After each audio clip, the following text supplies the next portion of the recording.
Top, ok, bonsoir à tout le monde, Shavua Tov. Donc on va continuer le cours de la semaine dernière. Malgré que pas tout le monde ne soit là, parce qu'on s'arrêtait en plein milieu. Il y a quelque chose qu'il faut savoir dans les cours qu'on est en train d'étudier. C'est des cours qui sont suivis. C'est-à-dire un cours complète l'autre et rajoute sur l'autre. Donc il faut que ce soit régulier. Pour qu'on continue ces cours, il faut que ce soit des cours réguliers, que les personnes arrivent de manière régulière chaque semaine.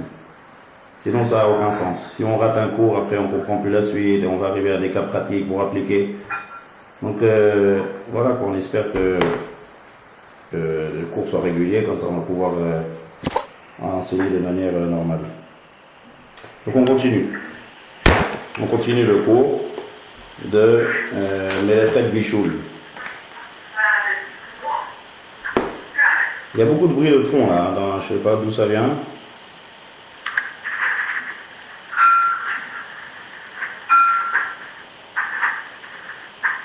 D'où ça vient le bruit là de fond? C'est bon, ça vient d'une maison. Bon. Voilà, tu peux y aller. Ok. Alors là, la semaine dernière, on a commencé ça dérange ce bruit de fond. Hein.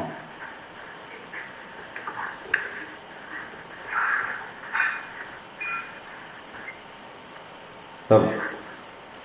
La semaine dernière, on a commencé la Melacha de Melechet Mevachel, le Bichoul. En fait, on a repris les cours qu'on a étudiés avant Pessah et on a commencé à développer la définition de la Melacha de Bichoul. Et en fait, la définition de cette Melacha, si on veut définir cet acte, c'est, comme on a dit, changer d'état d'un objet ou d'un aliment et par l'intermédiaire d'une source de chaleur. D'accord, ça c'était la définition. Et cette définition-là qui veut dire changer d'état un aliment ou un objet. Alors, on donne plusieurs exemples. Dans les aliments, c'est passer, changer d'état, c'est par exemple de passer d'un aliment de l'état cru à l'état cuit. D'accord? Un aliment cru, c'est pas un aliment qui est cuit. Il change complètement d'état. Un objet, ça sera de passer d'un état qui est dur, solide, à l'état liquide. La fonte d'un objet. D'accord? Chaque chose, il a sa définition précise de qu'est-ce qui s'appelle changer d'état. D'accord? On a donné plusieurs exemples là-dessus. Et en fait, on a expliqué qu'il y a plusieurs étapes. D'accord? Donc, la semaine dernière, on a dit qu'il y a plusieurs étapes. Il y a, par exemple, si je prends un aliment qui est cru, on a dit que de passer de l'état cru à la cuisson du tiers, d'accord, c'est déjà une première étape. Tant que je n'ai pas encore passé cette étape, ça ne s'appelle pas une transformation. Parce que moins qu'un tiers de la cuisson, impossible de manger. D'accord? Donc ça ne s'appelle pas que j'ai transformé encore. À partir de quand ça s'appelle mangeable? À partir de 1 tiers. D'accord? Donc de 0 à 1 tiers, si j'ai atteint cette limite de 1 tiers dans les aliments, dans les liquides, on a vu que c'est 45 degrés. Yad Soleil d'Edbo. Donc si j'atteins 45 degrés dans un liquide qui n'a jamais été cuit, et si j'atteins le tiers de la cuisson dans un aliment qui est cru, ça s'appelle que j'ai fait une transformation dans la chose. Bien sûr par l'intermédiaire d'une source de chaleur, c'est-à-dire pour l'instant une flamme. D'accord? Donc ça c'est un changement que je fais dans la chose. Si je n'ai pas atteint ce niveau, je n'ai pas transgressé la Melacha de Bichoul.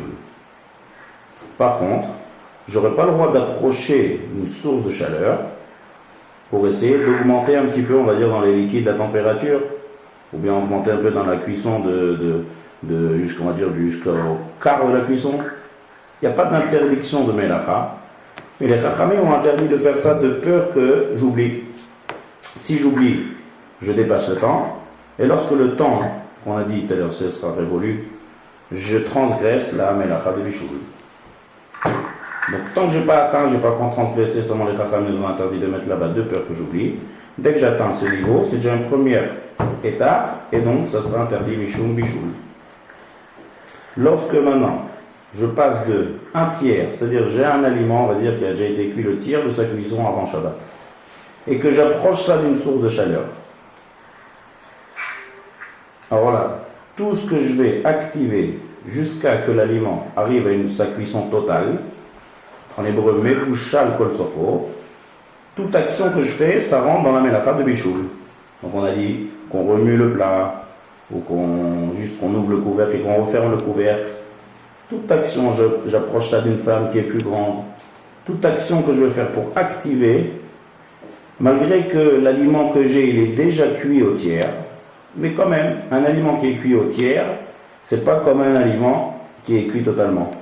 Donc toute action que je vais faire pour activer, ça va rentrer dans le cadre de la melacha de Bichoul. Ça, c'est une autre étape qu'on a vue. Ensuite, on a parlé de l'étape au-delà, c'est-à-dire que l'aliment a déjà été cuit. Kol sorpo.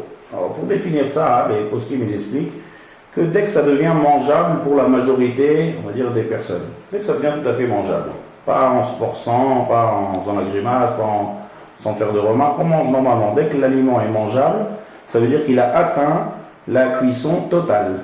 Mevushal kol sorpo. D'accord? Maintenant, je vais approcher ce plat-là, qui est déjà à l'entrée de Shabbat, arrivé à sa cuisson totale. Et je vais approcher ça d'une source de chaleur. Exemple, je mets ça sur une plata, par exemple, pendant Shabbat. Alors, est-ce que j'ai le droit de faire ça? Qui se rappelle la semaine dernière?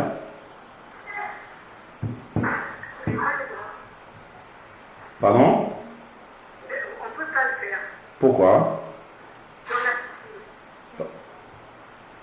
Pourquoi on ne peut pas le faire? J'ai par exemple un poulet qui a déjà cuit comme il faut, et je vais le réchauffer pendant Shabbat. Shabbat matin, je sors du frigidaire, je le réchauffe sur la plata. Oui, on peut, puisque la plaque elle est déjà allumée. La plaque, elle est déjà allumée, et alors? Maintenant, je ne suis pas en train de parler de la plaque, je suis en train de parler de est-ce qu'il y a un bichoul, c'est-à-dire je prends mon poulet qui est froid, et je vais le faire réchauffer sur la plaque. On peut, non? C'est interdit de le réchauffer? Alors c'est ça que je demande. Alors là, Je pense que c'est pas interdit. c'est ça, tout à fait, c'est pas interdit. Comme on a expliqué la semaine dernière. Pourquoi c'est pas interdit? Parce qu'il y a un principe qui dit en bichoul, achar bichoul. C'est-à-dire, une fois qu'une chose est cuite, le fait de recuire, on ne recuit pas quelque chose qui est déjà cuit, c'est quelque chose de bizarre. Si la chose est déjà cuite, pourquoi la recuire? Donc je n'ai pas changé d'état. Si je reviens encore une fois à la définition, vous voyez, je n'ai pas changé d'état. Changement d'état, c'est quelque chose qui est très différent, de cru à cuit, de quelque chose qui n'est pas encore fini sa cuisson et que j'active la cuisson, de quelque chose qui n'est pas bouilli et que je la fais bouillir. Mais quelque chose qui est déjà cuit, qu'est-ce que je fais là? Je suis en train de réchauffer simplement. Réchauffer uniquement. Voilà, donc le fait de réchauffer, c'est pas transformer quelque chose par l'intermédiaire de la chaleur. Donc il n'y a pas d'interdit. Voilà, c'est pas d'interdit, c'est permis. Ça s'appelle en bichoul achar bichoul. Il n'y a pas de cuisson après une cuisson. Donc un exemple. Si par exemple j'ai des chalotes et que je veux les faire chauffer les chalotes avant la Seouda de Shabbat. Donc je prends la chala et je la mets sur une source de chaleur, sur une plaque. Sur une plaque ou bien sur la marmite? Voilà. En fait, c'est... Alors on a le droit. Parce qu'on ne fait que chauffer. Le pain est déjà cuit. Quand on achète une chala en général, bon, à part que ma chala, c'est une chala qui n'est pas encore finie sa cuisson, mais on ne parle pas, on parle d'une chala qui est déjà cuite. Donc, juste de faire de chauffer, c'est permis. Seulement, il faut faire des fois attention lorsqu'on sort la chala du congélateur. Il peut y avoir des fois des dépôts de glace sur la chala. Vous voyez ce que je veux dire? Oui, d'accord. En fait, c'est rare dans un frigo. Dans un congélateur. On va dire dans un congélateur. Je sors ma chala du congélateur. Ah, du congélateur, pardon, excusez-moi. Alors, des fois, il y a une petite couche de glace là-bas sur la chala qui se forme. Oui. Alors ça, c'est un problème. Pourquoi? Parce que la glace, c'est de l'eau qui est congelée, et donc je vais arriver à cuire la glace. Donc il faut... Oui. J'essaie de la retirer. Ah voilà, on essaie de la retirer jusqu'à ce qu'il n'y ait pas, on attend que ça, quelques minutes jusqu'à ce que ça fonde soi-même, rien, c'est pas une grosse couche de glace. Donc il faut faire attention qu'au moins, lorsque je mets cette challah là sur la plata, il n'y ait pas du tout de glace autour de la challah. D'accord? Ça c'est un exemple, donc ça s'appelle un changement. Alors, donc en fait, la définition c'est qu'il faut qu'il y ait un vrai changement. Alors maintenant je vais juste faire une petite remarque, en fait je vais répondre à la question de Rose, si vous vous rappelez la semaine dernière, elle n'est pas là cette semaine. Elle va arriver. Elle va arriver. Bon, je vais attendre qu'elle arrive. On va attendre. On va attendre. Vous m'écoutez là? Allô? Allô? Disparu. Allô? Oh là là là là là, c'est pas possible.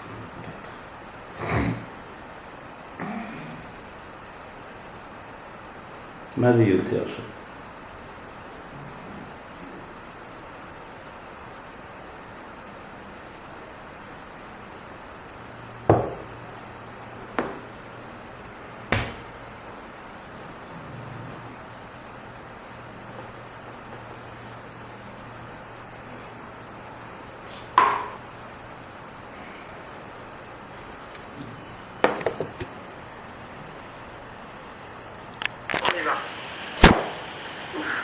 On continue. J'espère qu'on va pouvoir terminer sur l'interruption.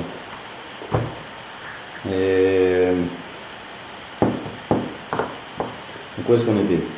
Voilà, on est en train d'expliquer qu'est-ce que c'est un changement. D'accord? Un changement, c'est comme ça. Lorsqu'il s'agit d'un objet, ou lorsqu'il s'agit d'un aliment, c'est différent. C'est-à-dire, comment on va décrire un changement? La semaine dernière, on a parlé, la Rose avait demandé si quelqu'un prend de la glace. Cette question qu'il prend une bouteille de glace et qu'il la met devant une source de chaleur. Donc maintenant, cette glace elle va se transformer en liquide. Alors là, on ne dit pas que le fait que j'ai transformé en liquide, de solide en liquide, ça s'appelle un bichoul, une transformation. La semaine dernière, j'avais dit peut-être, j'étais resté en doute, mais c'est clair que chaque type de chose, il a son changement à lui-même. C'est-à-dire que si je parle par exemple d'un aliment, donc si c'est un solide, ça sera de cru à cuit. C'est ça le changement qu'on appelle dans la melachat bichoul. Si j'ai une boisson, ça sera de non bouilli à bouilli. Mais dans mon cas, moi par exemple, j'ai une bouteille de congelé, une glace. De passer d'une glace solide à liquide, c'est pas un vrai changement parce que c'est un aliment. Différemment des métaux, qu'un métal, c'est pas, on peut pas dire dans un métal c'est cru ou c'est cuit. Un métal, c'est on le fond. Du moment que je fais une fonte d'un métal, là on peut dire qu'il y a eu un vrai changement dans les métaux. Et puis c'est quelque chose de normal aussi. Tous ceux qui s'occupent avec les bijoux en or, c'est tout à fait normal que lorsqu'on veut fabriquer un nouveau bijou, on fait fondre pour le changer d'aspect et changer d'état.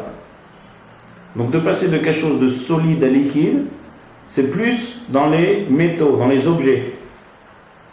Tandis que dans tout ce qui est aliment ou boisson, le seul critère de changement, c'est un vrai changement qui est approprié à l'aliment et aux boissons.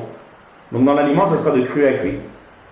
Chaque chose, il a sa définition de changement. D'accord? Donc on a parlé la semaine dernière, l'exemple qu'on a donné de prendre une bouteille congelée du congélateur, de la mettre à côté d'une source de chaleur, et on va dire que ça arrive à 10 degrés, 20 degrés, on va dire de moins 10 degrés à 10 degrés. Ça n'a pas encore atteint le Yad Soledetbo qui est 45 degrés. Donc même si quand même il y a une transformation de l'état congelé à l'état liquide, ce n'est pas la transformation appropriée pour les boissons. Clair? C'est clair, oui? Donc ce n'est pas une vraie transformation, et donc il n'y aura pas de melacha de bichoul. Voilà. Ensuite, on a terminé le cours avec lorsque je change de mode de bichoul. C'est-à-dire qu'il y a différents modes. On avait parlé par exemple quelqu'un qui met des croûtons qui ont déjà été frits ou bien cuits, enfournés, et qui met ça dans une marmite d'eau bouillante sur la plata. Est-ce qu'on aura le droit de mettre ces croûtons-là dans cette marmite? C'est-à-dire non. Alors on a parlé de ça juste à la fin du cours. Je crois que c'est la chose qu'on s'est arrêté à la fin du cours. Pardon? On les a? Ah, il a fait. Madame Saksik, ça. Hein? On a dit il y a une marloquette, une différence entre les Ashkenazim et les Sfaradim. D'où ça vient ça? On fait pas de... C'est quoi c'est dit? On fait des différences entre les Sfaradim et les Ashkenazim? Pareil. Seulement à la base, dans les Rishonim, il y a une grosse discussion. Est-ce que lorsque je change de mode, tout à l'heure on a dit que si je ne fais pas je fais une nouvelle cuisson, que je fais une nouvelle cuisson mais sur quelque chose qui est déjà cuit et que je réchauffe seulement, on a dit que ça ne s'appelle pas une transformation. Parce que je fais que réchauffer. Oui, parce que le verre le transforme là, parce que si on le met dans un liquide chaud, il va se ramollir, donc il va cuire. Alors, cuire, voilà, c'est ça, c'est exactement ça l'écoute. D'un côté, il va changer d'aspect parce que je lui fais une nouvelle mode de cuisson. Eh oui. Mais d'un autre côté, mon crouton, il est tout à fait mangeable avant que je le mette. Ah, tout à fait. Donc il y a deux... Donc il y a deux côtés, il y a deux facettes de voir les choses. C'est toujours comme ça, il faut les voir au fur et à mesure des cours. À chaque fois, c'est comme ça dans la halakha, il y a des choses qui sont claires, tout le monde est d'accord. Et il y a des choses qui sont discutables. Ça, c'est la base, c'est une des bases de toute de l'étude de la halakha. Il y a des choses qui sont claires, tout le monde est d'accord que mettre une marmite d'eau sur le feu, c'est interdit, personne ne va permettre ça. Mais il y a des choses qui commencent à être discutables. Oui, non, ce que ça ressemble pas. Donc il y a toujours des marloquettes. Et donc après, il faut trancher. Comment faire? Alors des fois, ça se tranche de manière claire. Des fois, ça reste marloquette entre le Shulchan Aruch et le Rama. D'où conséquence à ça, Sfaradim Ashkenazim. Et ainsi de suite. C'est comme ça que ça marche à la fin. Donc nous, ici, dans les cours, on essaye de montrer un peu les facettes, et essayer de trancher au maximum qu'on peut. Lorsqu'on peut, on dit les différents avis. Donc là aussi, pareil. D'après les Sfaradim, le Shulchan Aruch, Rabbi Yosef Karo, il dit que une fois que c'est déjà mangeable, c'est mangeable, peu importe s'il change le mode, donc on a le droit. Et d'après les Ashkenazim, le Rama est aussi qu'on est mahmir là-dessus, et donc on ne peut pas mettre ses crotons dans une marmite de bouillante. Maintenant on continue. Si j'ai un liquide qui est déjà cuit, donc par exemple j'ai cuisiné déjà un marak, une soupe avant Shabbat, et je la garde pour Shabbat matin, et maintenant je décide, donc maintenant la refroidit. Est-ce que j'ai le droit de... On va dire que pour l'instant j'ai une soupe sans rien à l'intérieur, aucun solide, soupe netto, que du bouillon, qui a déjà été bouilli avant Shabbat. Est-ce que j'aurai le droit de mettre ce bouillon sur la plata pendant Shabbat? Qu'est-ce que vous pensez? Ça on n'a pas vu la semaine dernière.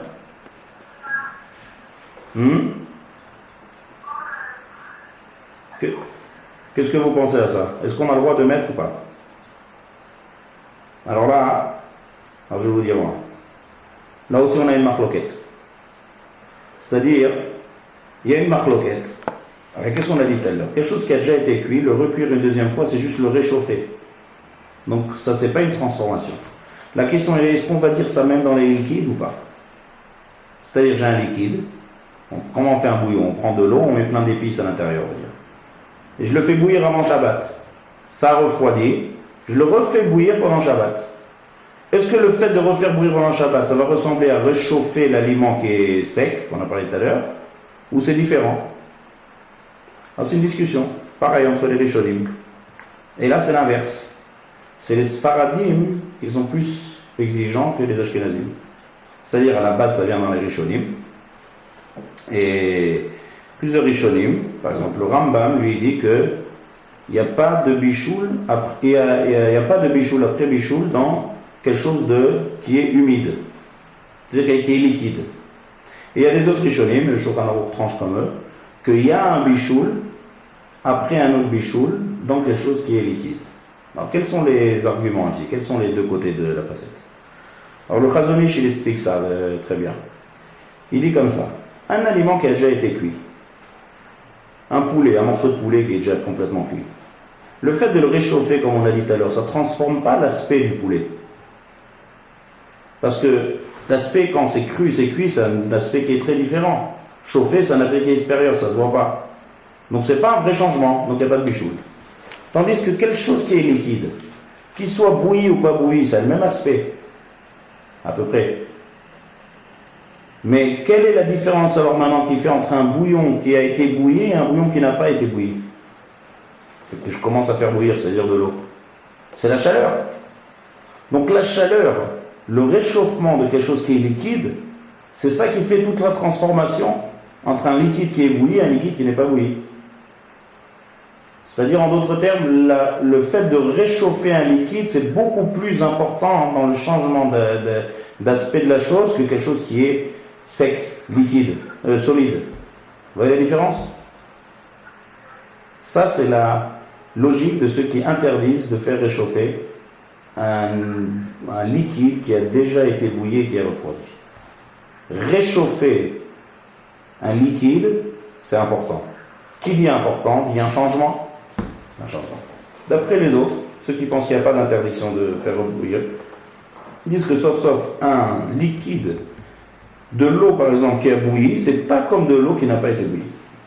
Le Higletal, c'est un des grands poskim, il dit par exemple que les médecins ils disent qu'il y a une très grande différence entre de l'eau bouillie et de l'eau qui n'a pas été bouillie. Le Ran, un des grands rishonim, il dit que par exemple si je veux faire chauffer, si je veux faire bouillir de l'eau qui a déjà été bouillie, elle va bouillir beaucoup plus vite qu'une eau qui n'a jamais bouilli. Donc il y a un changement quand même dans l'aspect. Dans les molécules là-bas, je ne sais pas, si on demande à des spécialistes, ils vont dire qu'il y a une très grande différence entre de l'eau qui a déjà été bouillie et de l'eau qui n'a pas été bouillie. On dit il n'y a pas de microbes, une eau qui a déjà été bouillie. Il y a une différence dans l'aspect de l'eau. Est-ce que ça suffit pour dire que c'est déjà différent? Et donc on va comparer ça à quelque chose de solide et le fait que ce soit chaud, c'est pas une vraie transformation. On dit non. Un liquide, un bouillon, même quand on prend un bouillon qui est froid, c'est immangeable. C'est imbuvable. Un bouillon qui est froid. C'est pas comme un morceau de viande ou de poulet ou de pomme de terre qui a déjà été cuit mais qui est froid. Il y a une différence. Donc, encore une fois, c'est une marloquette. Donc comment on tranche? D'après les Sfaradim, c'est considéré comme un bishul minatora. Donc c'est strictement interdit d'après les Sfaradim de prendre quelque chose qui a bouilli, qui a refroidi, de le faire réchauffer. Maintenant, si vous vous rappelez, peut-être qu'on a parlé de ça la semaine dernière, à partir de, quand je dis refroidi, il n'y a pas besoin que ça soit froid, fraîcheur du frigidaire. Dès que, on va dire que dès que ce n'est plus yad soledet bo, c'est-à-dire, si je reprends ce qu'on a dit au début du cours, premier stade dans les liquides, c'est de passer de 0 degré à 45 degrés. 45 degrés, c'est la température de, tu s'appelle que c'est transformé, c'est bouilli. On a dit qu'il y avait des avis qui pensaient que c'est 65 degrés. Donc maintenant, si j'ai un bouillon qui fait 80 degrés, 90 degrés sur la plata qui est bouillant, que je l'enlève de la plata, à partir de combien de degrés j'aurai plus le droit de le remettre sur la plata? Qu'est-ce que vous dites? À partir de combien de degrés j'aurai pas le droit de le remettre? Tout le monde me suit? Oui, 65. Il a fait très bien, 65 degrés, très bien. 65 degrés, je crains les avis qui pensent que 65 degrés c'est déjà, c'est yad soledet bo. Donc dès que je descends en dessous, ça s'appelle que c'est non bouilli. Donc j'aurai plus le droit de remettre, et j'ai d'après le Shulchan Aruch, passé de moins 65 à 65 d'après cet avis, c'est un changement dans le bouillon. Et donc c'est un bichoul. D'après les Ashkenazim, là c'est l'inverse, ils sont plus cool. Tant que c'est pas froid, vraiment refroidi, j'ai le droit de remettre. Comme on a expliqué tout à l'heure la svara, il n'y a pas de bichoul. Pourquoi? Parce que l'eau, le bouillon, c'est de l'eau qui a déjà bouilli. Donc l'eau qui est bouillie, c'est déjà un autre aspect. Comme ça le Chazon Ish explique, et donc ça suffit, c'est déjà une transformation. Le fait que c'est chaud ou froid, c'est comme quelque chose de le morceau de poulet, froid ou chaud. C'est pas quelque chose qui veut vraiment déterminer que ça a changé. Et là c'est toute la discussion encore une fois, c'est là les deux facettes de la chose. Est-ce qu'un bouillon qu'on réchauffe, c'est un vrai changement ou c'est pas un vrai changement, étant donné que c'est déjà bouilli? Donc les Ashkenazim ils sont plus méquets, et donc ils ont le droit de remettre, les Saradim ils n'ont pas strictement le droit de remettre dès que c'est en dessous de 65 degrés. Par contre, si c'est refroidi totalement, même d'après les Ashkenazim, j'aurais pas le droit de le remettre. Pourquoi? On vient d'expliquer que, sauf c'est un autre aspect, c'est un bouillon qui a déjà bouilli. Là aussi, le Chazon Ish, il explique. Il dit que puisque ça ressemble Un bouillon qui a totalement refroidi, comme il y a un point commun avec de l'eau qui n'a jamais bouilli, puisqu'on arrive à 0 degré. Donc pour ne pas faire de distinction, on dit que dès que ça refroidit les gamrés, les chachamim ont interdit. Bichoul, il n'y a pas de bichoul. Que ce soit froid les gamrés, entièrement froid, ou que ce soit un peu chaud, il n'y a pas de melechet bichoul. Pourquoi? Parce que mon bouillon, il a déjà été bouilli une fois, c'est fini. Il a changé d'aspect. Il n'y a pas de changement. Mais quand c'est froid totalement, et quand je veux par exemple bouillir de l'eau froide du robinet pendant Shabbat, les deux ils auront la même température, froid totalement, pour pas qu'on en arrive à se tromper, les chachamim m'ont interdit, et on ne peut pas faire réchauffer quelque chose qui a refroidi totalement. D'accord? Donc il n'y a pas de bichoul, il y a juste une interdiction des chachamim. Donc la différence entre les Sfaradim et les Ashkenazim, c'est lorsque c'est tiède, lorsque c'est pas encore totalement froid, j'aurai le droit de le remettre sur la plata d'après les Ashkenazim, et d'après les Sfaradim, j'aurai strictement pas le droit de remettre, ce sera l'interdit de la Torah de bichoul. Comme ça on est posé à la halakha, chacun comme il est posé. Maintenant, il y a deux sujets intéressants dans ce domaine-là. Premier sujet, c'est qu'est-ce que je fais maintenant si j'ai par exemple du poisson qui a déjà cuit, mais avec mon poisson j'ai un bouillon. D'accord? J'ai pas un bouillon, c'est-à-dire j'ai pas une soupe de poisson. J'ai du poisson et un rotev, un bouillon comme ça, qui n'est pas un bouillon, pas une sauce on va dire, voilà, une sauce. Pardon? Une sauce, pas un bouillon, une sauce de poisson. Alors la sauce c'est liquide. Le poisson, c'est solide. Est-ce que j'aurai le droit de remettre ce poisson-là avec ce bouillon que je veux faire réchauffer, on va dire la Seuda Shishit, je veux faire chauffer mon poisson, est-ce que j'ai le droit de mettre ça sur la plata pour le faire réchauffer? Alors ça aussi c'est très intéressant ce livre. Il y a une grande discussion là c'est pas dans les Rishonim, mais c'est dans les Rabbanim contemporains, enfin contemporains, et de notre époque. Il y a le Rav Ovadia Yosef, il dit comme ça. On va d'après la majorité. En fait, ça revient déjà depuis les Rishonim, le Rabbeinu Yerucham, mais en tout cas, comme ça, il est posé avec le Rav Ovadia Yosef. Que si la majorité que j'ai en face de moi, c'est du solide, qui a déjà été cuit, et la minorité, c'est un liquide, on va d'après le Rov. C'est-à-dire qu'on va d'après la majorité. Donc c'est quoi la majorité dans mon cas à moi? C'est le poisson. Le poisson, il a déjà été cuit. C'est vrai que j'ai un peu de bout de sauce autour, et la sauce elle est liquide, et elle est moins que Yad Soledetbo, elle est froide, mais on va d'après la majorité du plat. Alors, expliquer pourquoi, je ne pourrais pas vous expliquer dans le cadre du go, parce que ça, il y a des autres notions, et je n'ai pas envie d'alourdir déjà les notions du go. Comme ça, on va dire Yosef et Kosek.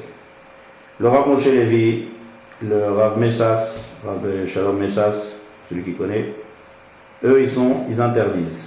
Le Mishnah Bora aussi, il dit non, sauf, il y a du liquide. Donc, on ne regarde pas ça comme un seul élément, on regarde séparément. Le poisson, il n'y a pas de problème de le faire chauffer. On peut prendre le poisson tel qu'il est. Alors, le fait qu'il y ait un peu de sauce dessus, c'est pas grave, c'est imbibé, c'est incorporé dans l'aliment. On peut pas, tout ce qu'on a dit qu'on a le droit de réchauffer un aliment, il ne faut pas que ce soit un aliment qui est 100% sec. C'est sûr qu'il y a toujours un peu d'humidité. Cette humidité, c'est partie intégrante totalement de l'aliment qui est sec. Mais moi, je parle qu'il y a vraiment une sauce et on voit la sauce qui est autour. D'après ces poskim-là que j'ai dit tout à l'heure, à Moshe Levi, à Messas, à Mishnah Bora, on n'aura pas le droit de réchauffer.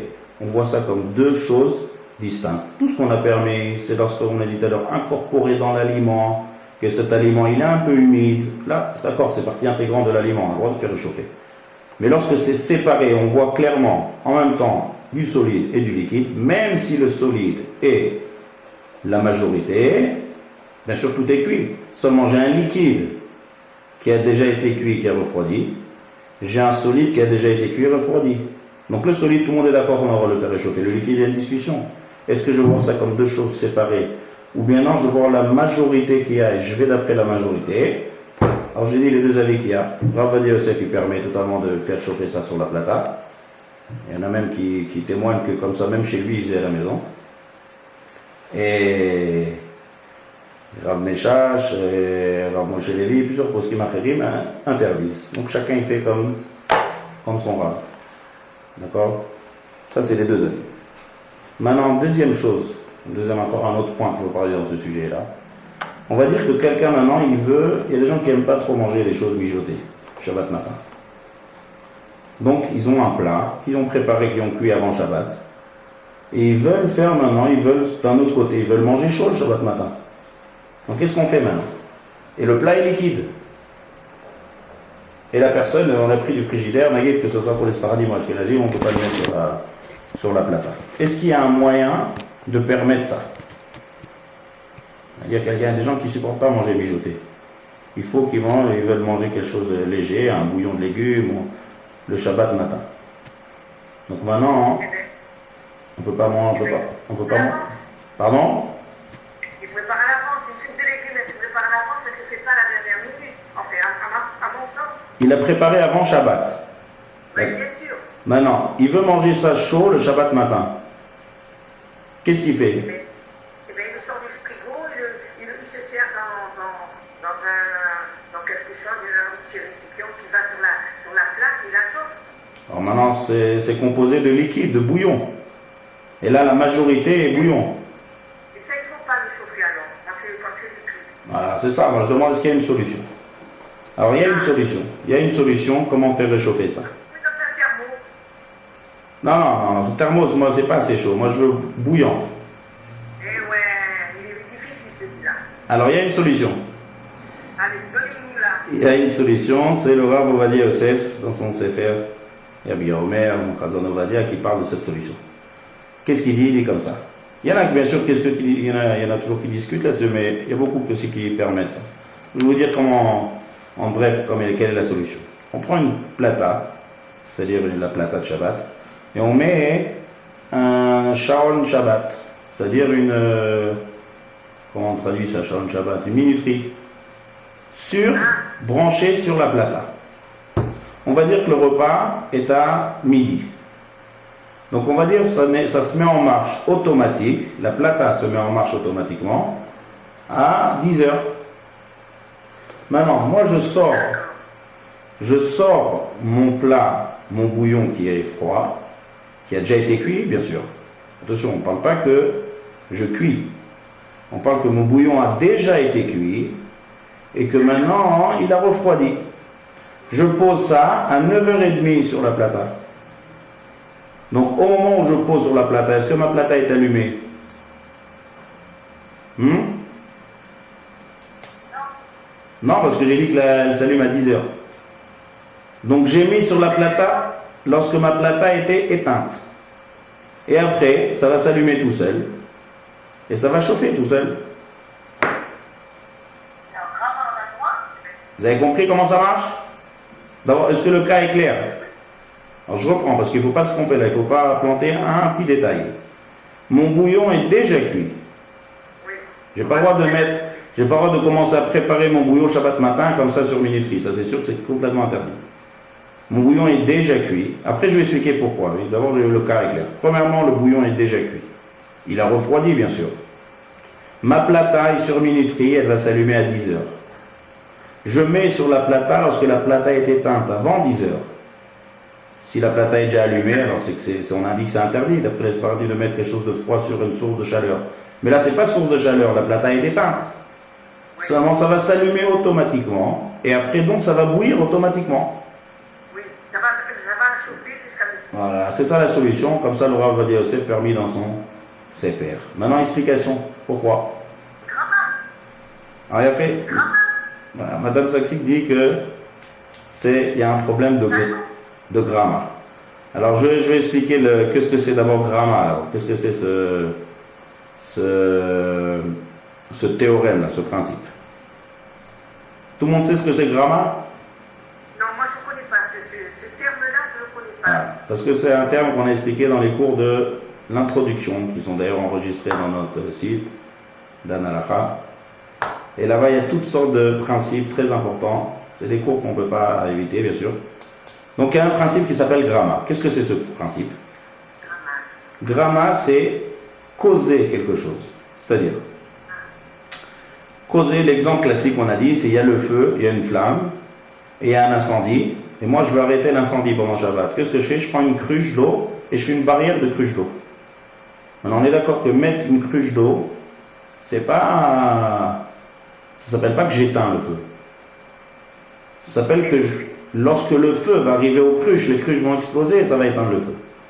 Donc je cause l'extinction du feu, mais j'éteins pas directement le feu. Voilà, ça c'est le principe de Grama. Donc maintenant, venons réfléchir. Alors Grama, est-ce que c'est permis Shabbat ou c'est pas permis?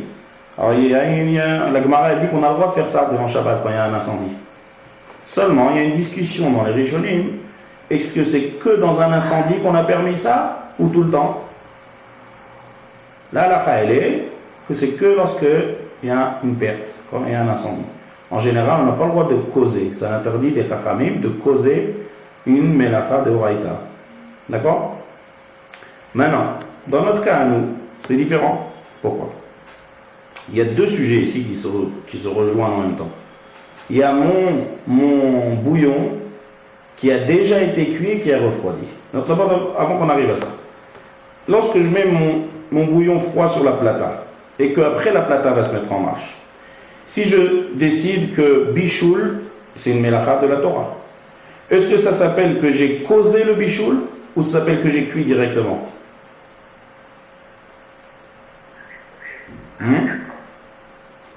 Ça s'appelle que j'ai causé le bichoul.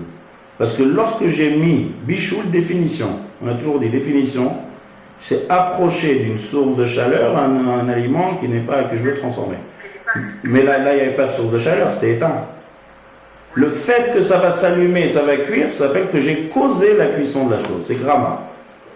Ah, d'accord. Maintenant, Grama, on a dit seul, c'est pas permis. Mais là, étant donné qu'il y a déjà une discussion par rapport au bouillon, est-ce qu'un bouillon qui est refroidi, c'est permis ou c'est interdit?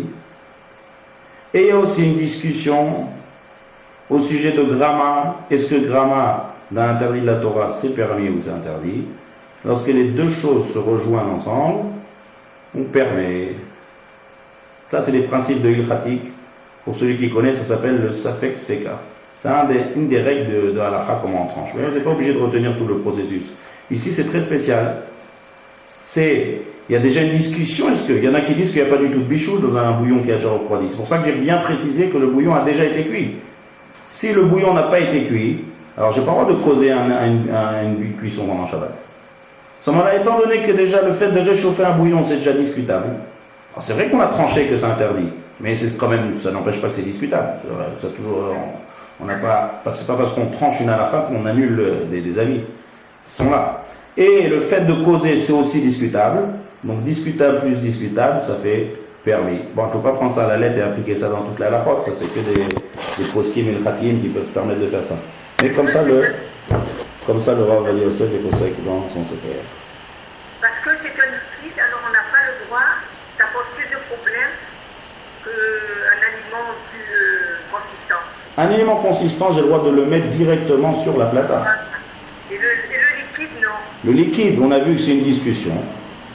Alors, oui. On a tranché pour les Sfaradim qu'on n'a pas le droit de le mettre directement sur la plata. Oui. Mais dans un cas où je cause la cuisson... Voilà, d'accord. Et si je le sors, par exemple, c'est un exemple, le matin de bonne heure, vers 10h ou 11h, je veux juste le chauffer, il y a autant de problèmes. Alors, attends, de quoi on parle? Qu'est-ce que je veux faire chauffer? Ben, la soupe. La soupe? Si je veux la sortir le matin de bonne heure du frigo, je le mets dans un récipient et je veux le chauffer vers 10-11h. Ça pose autant de problèmes. Quand la question elle est, toute la question elle est au moment où je mets sur la plata, est-ce qu'elle est allumée ou elle est éteinte? Ah d'accord. Et si elle s'allume toute seule? Alors si elle s'allume toute seule, il faut que je mette avant qu'elle s'allume toute seule. Voilà, eh bien, je le mets avant qu'elle s'allume toute seule. Ben voilà, c'est bon. Le Rav Ovadia Yosef permet. Il va boire avant midi. Tant pis pour lui. La personne qui veut la soupe, elle la boira avant midi. Pourquoi? Il y a un climatiseur. Voilà. Ça dépend. C'est à vous de régler la minuterie après, moi, je sais pas. Oui, d'accord. Oui, évidemment. Sans toucher à la minuterie Shabbat, bien sûr. Bien avant Shabbat de régler la minuterie. Ça, c'est... Ça, je prépare la veille. Voilà. Ça, c'est la solution pour quelqu'un qui veut faire chauffer quelque chose. d'accord. Voilà. Donc ça, si c'est solide, il n'y a pas de problème même de le faire chauffer. Si c'est liquide, c'est la solution qu'il y a. Maintenant, on continue. Maintenant, on a terminé tous les changements d'état dans les choses qui sont liquides et dans les choses qui sont solides. Maintenant, on va continuer la deuxième partie de la définition de Melechet Bichoul. La Melechet Bichoul, la définition de Melechet Bichoul, on a dit qu'il faut qu'il y ait une source de chaleur. D'accord? Alors, est-ce que tout le monde était là dans les cours d'avant Pessah? Pour ceux qui sont là ce soir. C'est-à-dire Jacqueline et Myriam. C'est ça? Il n'y avait personne, Mordechai. Quoi? Je crois qu'il n'y avait personne, en fait. Bon, alors ça, c'est ce qu'on a déjà développé avant Pessah, donc je reprends ces points-là. Deuxième chose qu'il faut pour la Melachat de Bichoul, donc ça c'est aussi, il va y avoir beaucoup de détails, c'est qu'il faut que ça soit une source de chaleur. Jusqu'à maintenant, on a parlé de deux choses. On a parlé ou plata, ou bien flamme. Ça, c'est du feu. Donc la source, c'est le Mishkan. Au Mishkan, il y avait du feu, et on mettait une source avec des graines de couleur, et on fabriquait de la peinture. Mais il fallait une flamme, il fallait du feu. Maintenant, quelqu'un qui cuit au soleil, est-ce qu'il a le droit de cuire au soleil? Il veut faire une omelette, il est à la plage, il est dehors chez lui, il prend un petit soudard comme ça, une assiette, il casse son œuf, il fait une omelette au soleil. Et ça cuit, s'il fait bien chaud. Il a le droit ou pas? Alors ça, c'est un point d'interrogation pour moi. Alors la réponse, elle est qu'il a le droit. Ah, voilà, d'accord. Pourquoi? Parce que le soleil, c'est pas le feu. Malgré que le soleil, c'est une boule de feu, mais c'est pas du feu. Le feu, c'est sur la terre qu'on le fabrique. Donc il faut que ce soit accessible aux personnes. Donc, la Melachat Bichoul, au Mishkan, elle se faisait avec du feu. Donc, tout ce qui est source de chaleur. La plata dont on a parlé, il y a là-bas une vraie résistance. Et la résistance, c'est quelque chose de bouillant, c'est considéré comme du feu. Et toutes les plaques chauffantes, c'est des dérivés du feu. Donc, dérivés du feu, ça s'appelle toldot, un our. En hébreu, ça s'appelle our, comme ur kasdim. Our, la fournaise. Our, c'est la flamme, c'est le feu. Chama, c'est le soleil. Donc, le soleil, c'est pas le feu. Donc, on a tout à fait le droit de cuire au soleil. Donc, un autre cas pratique, quelqu'un qui prend une loupe au soleil et que la loupe frappe sur quelque chose de cru et que ça cuit, c'est permis. Parce que qu'est-ce qu'elle fait la loupe? La loupe, elle concentre tous les rayons. Donc c'est qui a cuit ici? C'est le rayon du soleil. La loupe, elle est... D'accord? C'est pas la chaleur de la loupe qui va faire cuire. C'est les rayons qui vont se concentrer et qui vont taper sur la chose qui est crue. Donc c'est le soleil qui cuit. C'est permis. D'accord? Alors j'ai vu là où il fait bien chaud, le samedi, le Shabbat. Pour faire cuire. Oui, j'ai dit dans un des cours que ça m'est déjà arrivé une fois que ma cuisinière s'est éteinte le jour du Shabbat et que le repas était froid. Elle a refroidi. Donc j'ai sorti la marmite au soleil. Au soleil. Et oui, s'il faisait bien chaud. Il faisait bien chaud. À Bnei-Brak en été, il fait bien chaud. Comme il faut. Et donc on a mangé chaud grâce au soleil. Donc c'est permis. Par contre maintenant, si j'ai un dérivé du soleil, c'est-à-dire, je prends une plaque en fer et je la mets dehors pendant plusieurs heures au soleil. La plaque, elle est bouillante. Maintenant, je prends cette plaque et je casse dessus un œuf et je fais une omelette. Oui, c'est vrai, c'est faisable. Alors ça, c'est interdit. Ah, c'est interdit. Ouais, pourquoi? Pourquoi c'est interdit?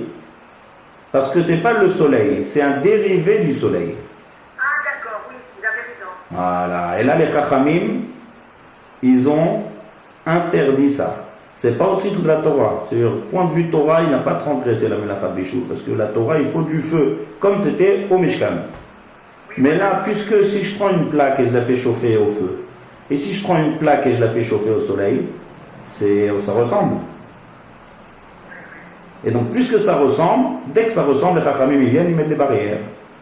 On ne fait pas, ça ressemble. Le soleil, c'est sûr qu'il ne ressemble pas à une flamme. Donc les Chachamim n'ont pas besoin de mettre de barrière, ça ne ressemble pas. D'accord? Oui, d'accord. Donc si on résume, tout ce qui est feu et dérivé du feu, c'est un interdit de la Torah, ça rentre dans le cadre de la Melachat Bichoul. Ce qui est soleil, c'est permis, ce qui est dérivé du soleil, c'est interdit. D'accord. Et là, on a rentré dans quel cas ça peut être pratique, ça, ce sujet-là. C'est dans les sujets des robinets. Est-ce qu'on a le droit d'ouvrir un robinet d'eau chaude le jour du Shabbat? Non, on n'a pas le droit. Alors, ça aussi, il y a des détails à dire. Alors, ça dépend de quoi on a affaire. Comment l'eau chaude, elle est arrivée? Est-ce que l'eau chaude, elle est arrivée par une bonbonne d'eau chaude? Un chauffe-eau, exactement. On le chauffe. Comment on fait un chauffe-eau? Par quoi c'est chauffé? C'est chauffé par l'intermédiaire. Par la flamme. Voilà, ou bien par la flamme, ou bien par l'électricité. Mais en tout cas, c'est du dérivé du feu. Voilà, Alors, quel est le problème d'ouvrir un robinet d'eau chaude? J'ai rien cuit, j'ai cuisiné quelque chose là. Alors le problème c'est que lorsque je vais ouvrir le robinet d'eau chaude, il va y avoir un système qui va se mettre en place et il va y avoir de l'eau qui va rentrer dans le chauffe-eau. Parce qu'il faut que le chauffe-eau se remplisse. Comment un chauffe-eau? Personne ne va monter sur le toit et va remplir le chauffe-eau d'eau. Donc il se remplit automatiquement lorsque le robinet est ouvert. Le robinet d'eau chaude est ouvert, pas le robinet d'eau froide. C'est comme ça que ça se passe. Donc maintenant, venons analyser ce qui se passe.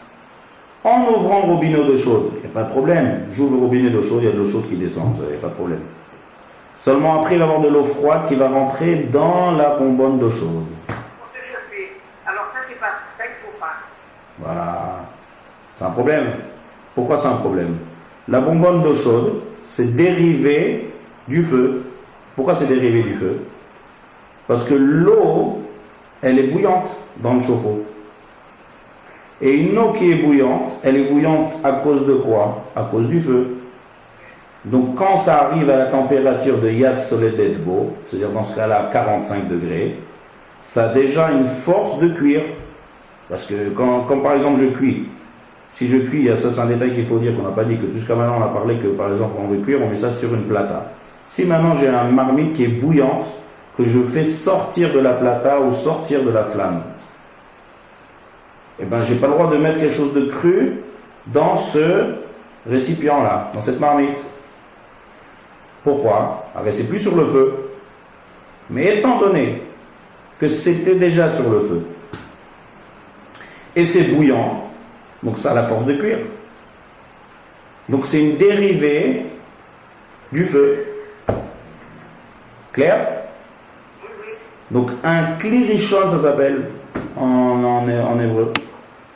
Kli rishon, d'ailleurs pour la suite on va voir kli sheni, peut-être kli shishi, il y a plein de... On va descendre doucement depuis la source. La source de la chaleur, c'est une flamme. Donc il y a le cas classique, c'est poser quelque chose de cru sur une flamme.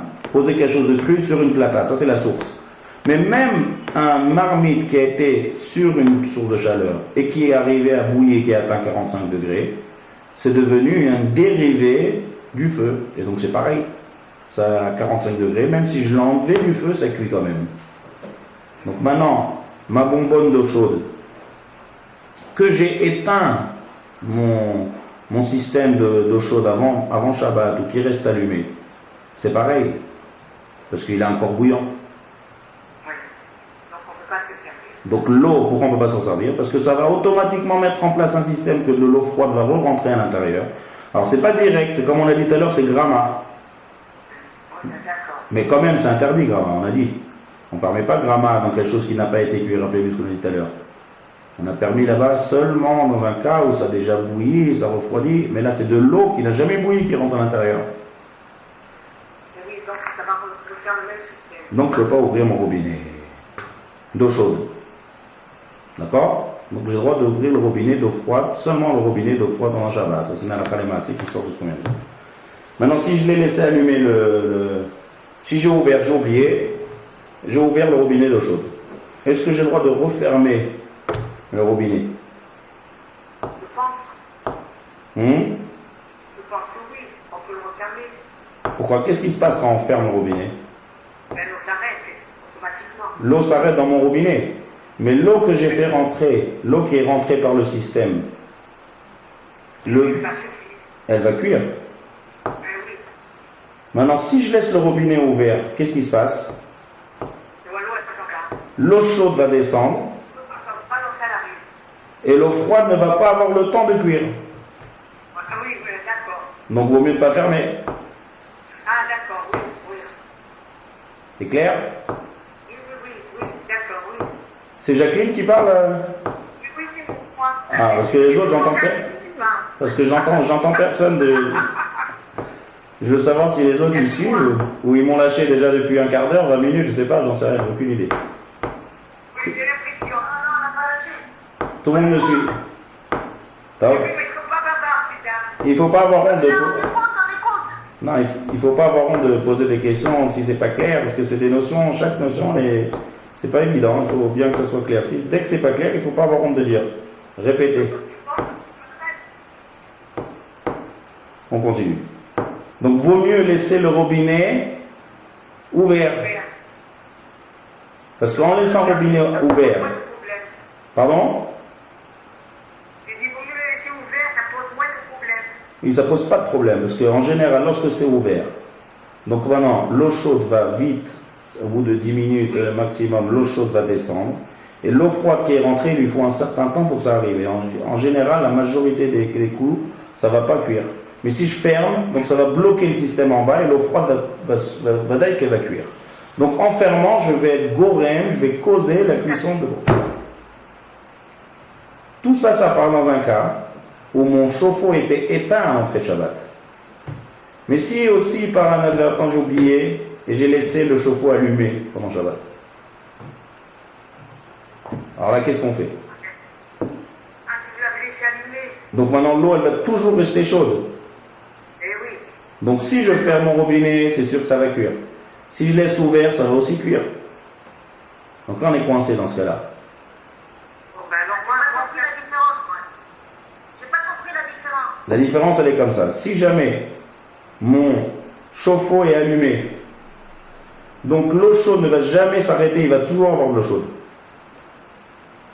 Et donc l'eau qui va rentrer, que je ferme mon robinet ou que je ne ferme pas mon robinet, ça va, le fait de ce robinet ouvert, ça ne change rien parce que l'eau, elle va chauffer.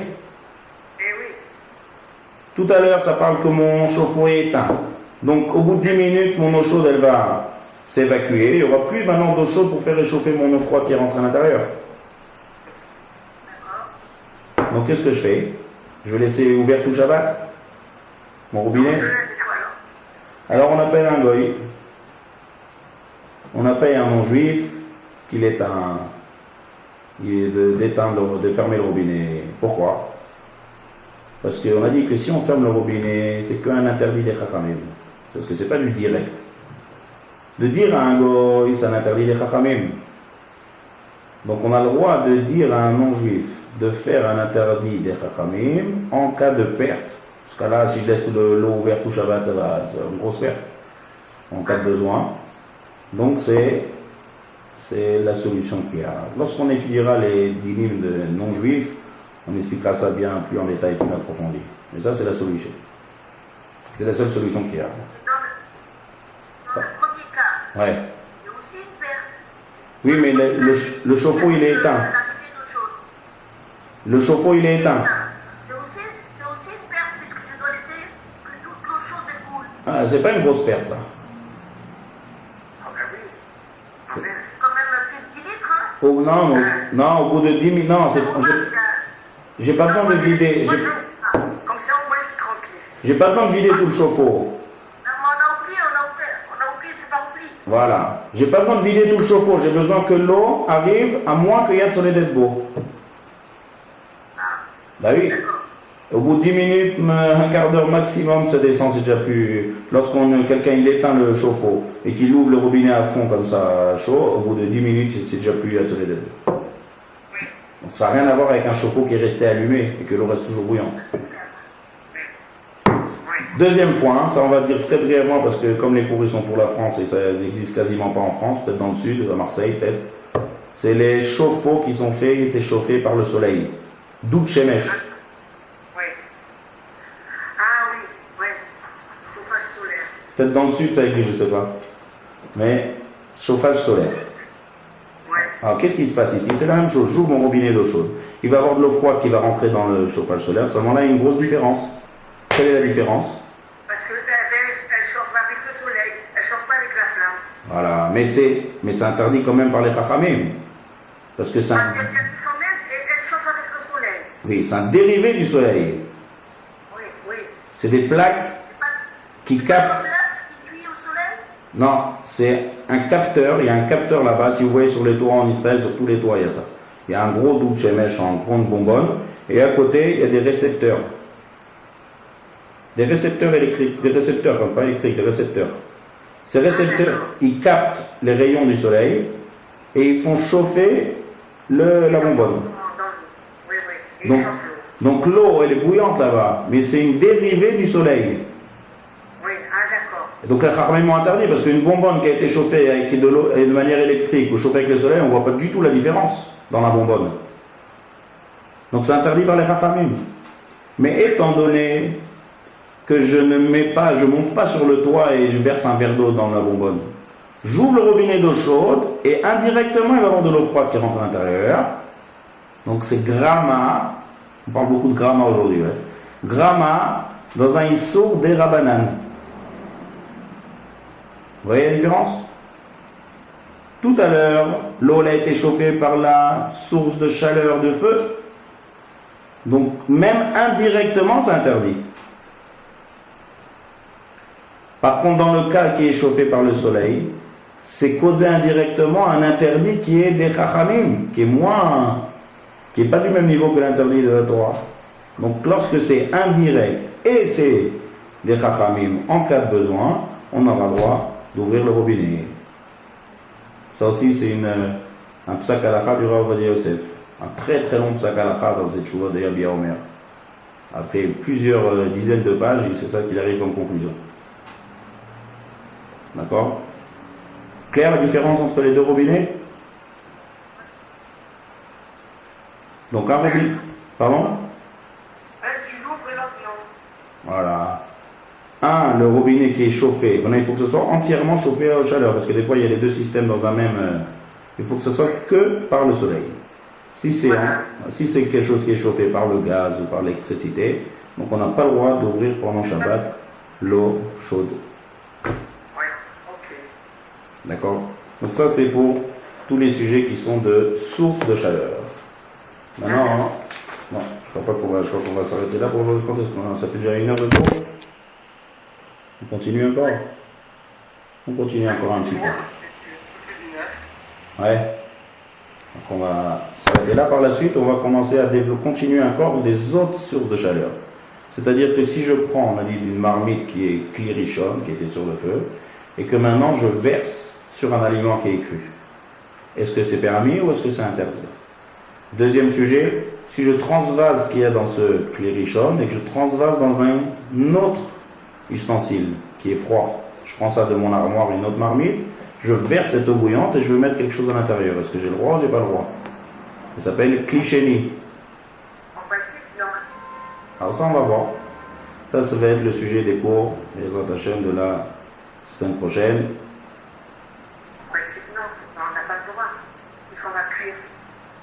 C'est ça qu'on va traiter. Là, la faille est qu'on a le droit. Pas pour tout le monde, encore une fois. Il va y avoir des... L'eau chaude dans un aliment qui est cru, on a le droit? Je préfère pas rentrer. La semaine prochaine, dans le cours, je préfère ou bien expliquer à Dassan, je n'ai jamais expliqué à moitié. La semaine prochaine, ce sera plus précis. Voilà. Ok, écoute, merci Mordechai. Ne pas oublier de nous envoyer le cours. Ouais.